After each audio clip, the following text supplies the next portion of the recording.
Om Shri Krishnaya Paramatmane Namaha. Sri Mahabharata, Chapter 48.Virata's delusion. After defeating Susharma, king of Trigartha, Virata returned to his capital amidst the acclamations of the citizens. When he reached his palace, he saw that Uttara was not there, and the women folk told him with much elation that Uttara had set out to conquer the Kauravas. They had not a doubt that their handsome prince would conquer the whole world. But the king's heart sank within him at the news, for he knew the impossible task which the delicately nurtured prince had taken on himself with no better following than a eunuch. "My dearly loved son must be dead by now," he cried, overwhelmed with anguish. He then bade his ministers collect and send as strong a force as could be got together for rescuing Uttara if he was still alive and bring him back. Scouts also were immediately dispatched to find out Uttara's whereabouts and fate. Dharmaputra, now disguised as the sannyasin Kanga, tried to comfort Virata by assuring him that the prince would come to no harm, since Brihannala had gone as his charioteer.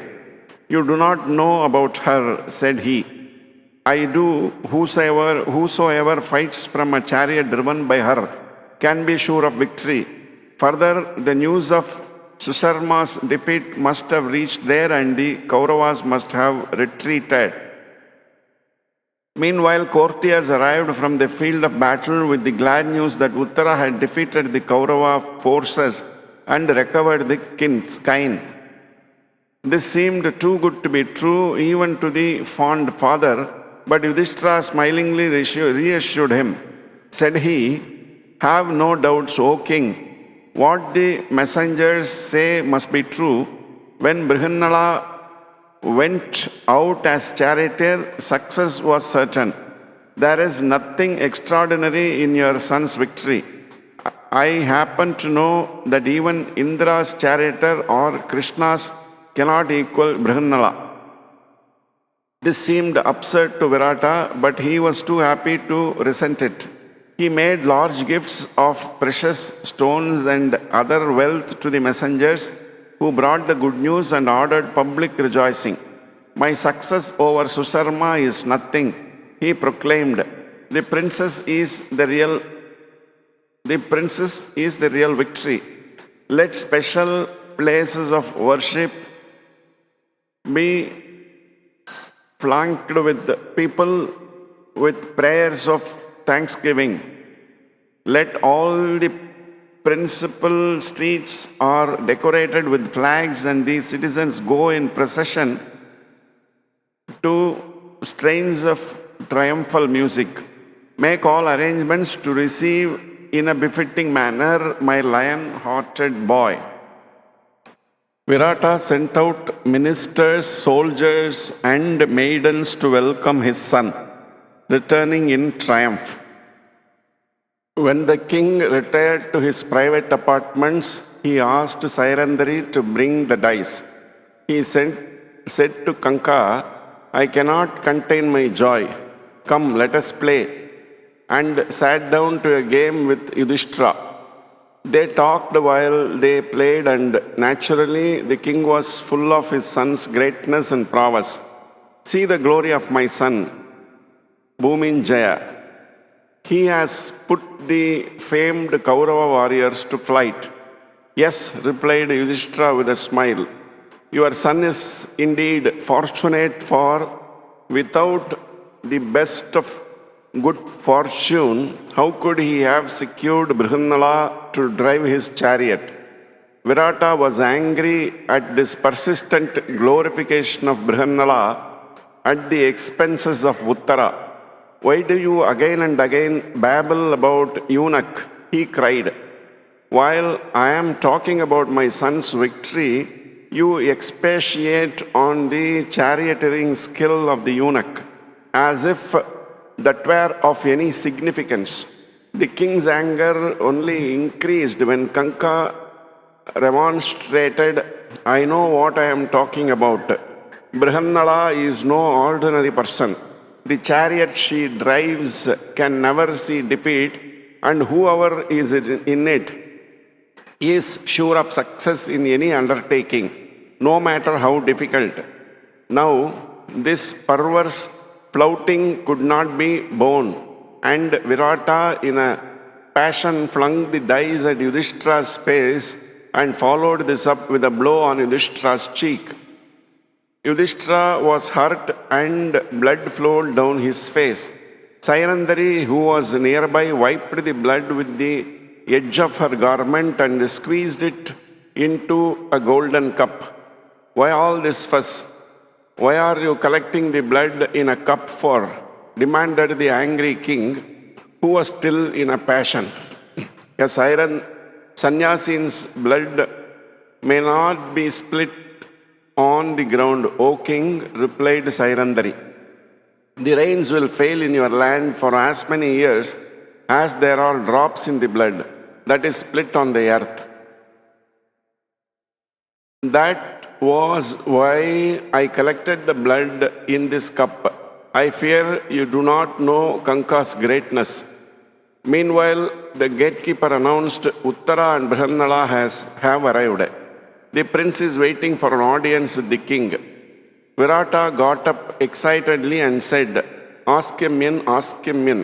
And Yudhishthira whispered to the sentry, Let Uttara come alone. Brihannala should stay behind. He did this to prevent a catastrophe, for he knew Arjuna would be unable to control his anger when he saw the injury on his brother's face. He could not bear to see Dharmaputra hurt by anyone except in fair battle. Uttara entered and paid due homage to his royal father. When he turned to do obeisance to Kanka, he was horrified to see his bleeding face. For now he knew that Kanka was the great Yudhishthira.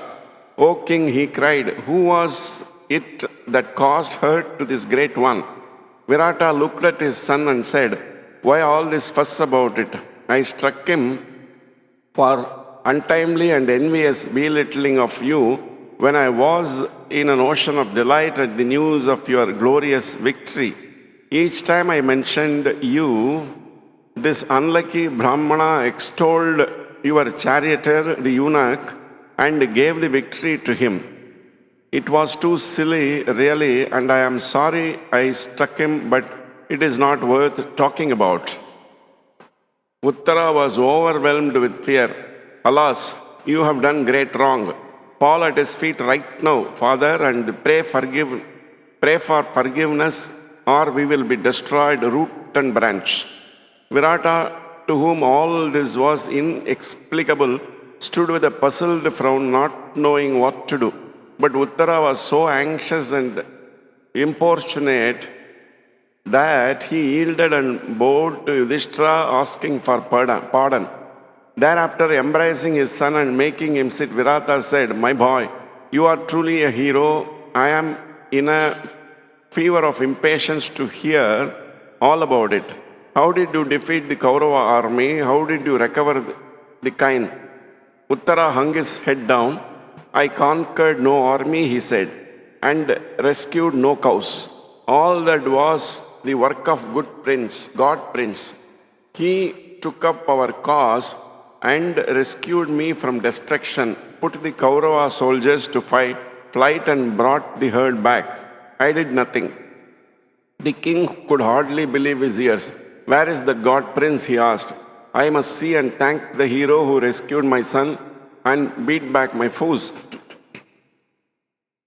I will give my daughter Uttara in marriage to him. Go and fetch him in.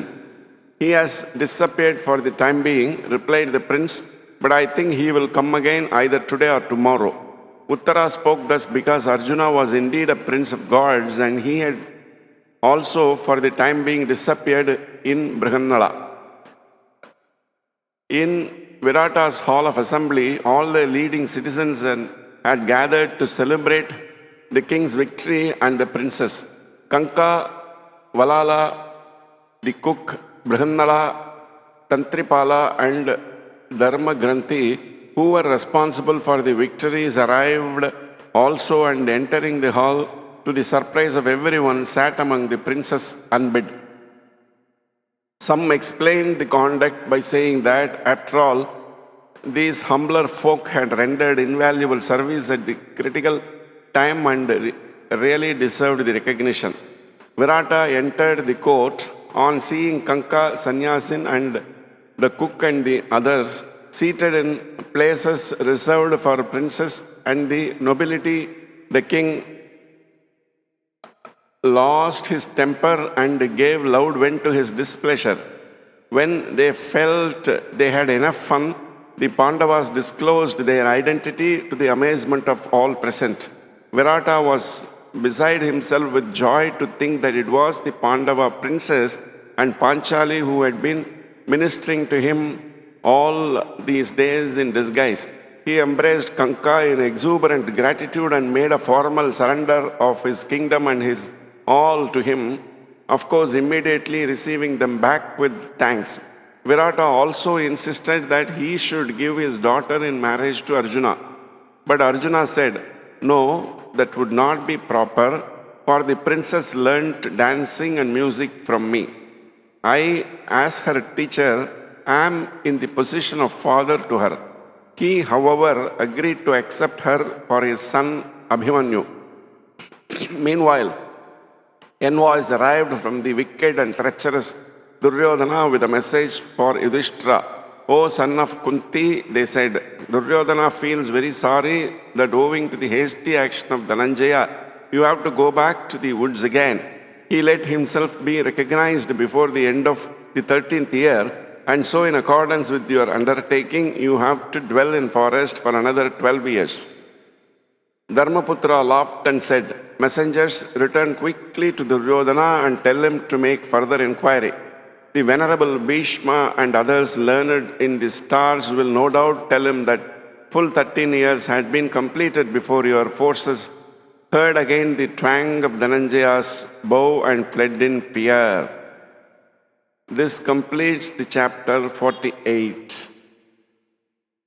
Om Shanti Shanti Shanti.